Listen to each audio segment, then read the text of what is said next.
Pemirsa, jangan lupa subscribe YouTube channel Official iNews dan nyalakan loncengnya. Pemerintah akan mengimpor garam sebanyak 3 ton dengan alasan kebutuhan industri harus dipenuhi secepatnya. Namun rencana tersebut dianggap bisa merugikan petani lokal yang masih bisa bertahan untuk memenuhi ketersediaan garam.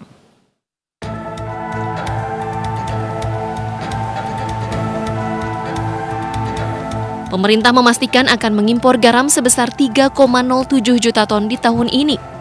Impor dilakukan bertahap sebanyak 3 kali dengan volume pertama sebesar 646.000 ton untuk garam pangan dan pertambangan, 2.426.000 ton garam industri dan klor, dan 5.501 ton garam untuk kosmetik, proanalisa, dan farmasi. Deputi Koordinator Bidang Sumber Daya Maritim Kementerian Koordinator Bidang Kemaritiman Investasi, Safri Burhanuddin mengatakan alasan pemerintah melakukan impor karena kebutuhan dalam industri produksi nasional.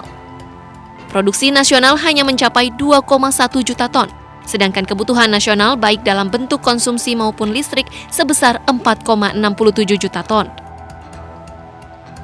Walaupun kita negara pantai terpanjang nomor 2 di dunia, karena kebutuhan garam konsumsi kita penuh yang ada berkembang karena garam industri ini, industrinya berkembang terus.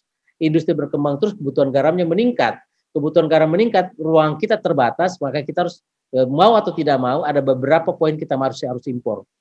Dan karena nilai tambah dari impor ini jauh lebih besar. Yang kita buatkan regulasi sekarang, garam impor itu tidak boleh dipakai untuk ke garam konsumsi, itu satu. Untuk menghindari daripada garam impor digunakan.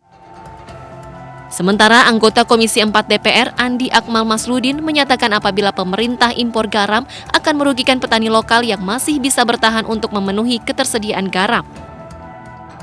Harusnya pemerintah itu kan jangan mengimpor dengan jumlah yang sangat besar, yang mana nanti akan merugikan daripada petani garam kita. Kita punya undang-undang perlindungan petani garam ya. Dan selama ini kita melihat bahwa untuk persetujuan impor garam ini tidak perlu persetujuan daripada Kementerian Kelautan dan Perikanan. Di tengah pandemi yang masih berlangsung, pemerintah diharapkan tetap memperhatikan nasib petani garam. Pemerintah sendiri menyatakan akan tetap menggenjot produksi garam nasional untuk membantu para petani garam. Tim Liputan iNews melaporkan.